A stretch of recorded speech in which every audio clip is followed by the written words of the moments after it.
याकोबाला 12 पुत्र होते, परंतु तो त्याचा पुत्र योसेफ याच्यावर सर्वात जास्त प्रीती करत होता. त्याने एक विशेष रंगीबेरंगी झगा योसेफाला दिला होता. योसेफाच्या भावांना त्याचा हेवा वाटला. ते त्याचा तिरस्कार करत असत. तसंच योसेफाला विशेष स्वप्न पडत असत.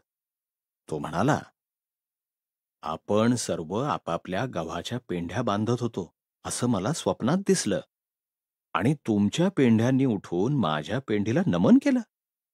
योसेफाचे भाऊ त्याचा अधिकच तिरस्कार करू लागले. योसेफाला आणखीन एक स्वप्न पडलं. सूर्य, चंद्र आणि 11 तारे यांनी मला दंडवत घातलं. त्याचे वडील आणि भाऊ यांनी कुरकुर केली. तू आमच्यावर राज्य करणार आहेस असं तुला म्हणायचंय काय? एके दिवशी योसेफाचे भाऊ रानामध्ये त्यांची मेंढरं चारत होते. तो त्यांना भेटायला येत आहे हे त्यांनी पाहिलं. त्याला ठार करावं आणि त्याच्या सर्व स्वप्नांचा शेवट करावा अशी योजना त्यांनी आखली. आपल्या भावाला ठार करणं चुकीचं आहे असं रौबेन म्हणाला. आपण त्याला कोरड्या विहिरीत फेकून देऊ. म्हणून त्यांनी योसेफाचा तो रंगीबेरंगी झगा फाडला आणि त्याला एका कोरड्या विहिरीत फेकून दिलं. त्या मार्गानं इश्माएली व्यापारी इजिप्त देशात जात होते.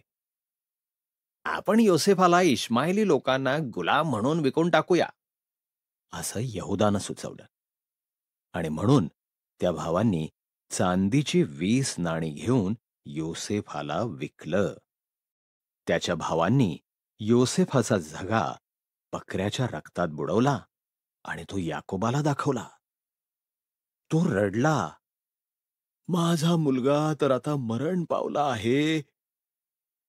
दरम्यान योसेफाला इजिप्त इथं नेण्यात आलं, परंतु देव योसेफाच्या सोबत होता.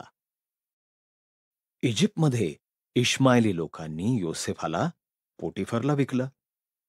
तो फारोच्या सरदारांपैकी एक होता. देवानं योसेफाला आशीर्वाद दिला आणि त्याला यशस्वी केलं.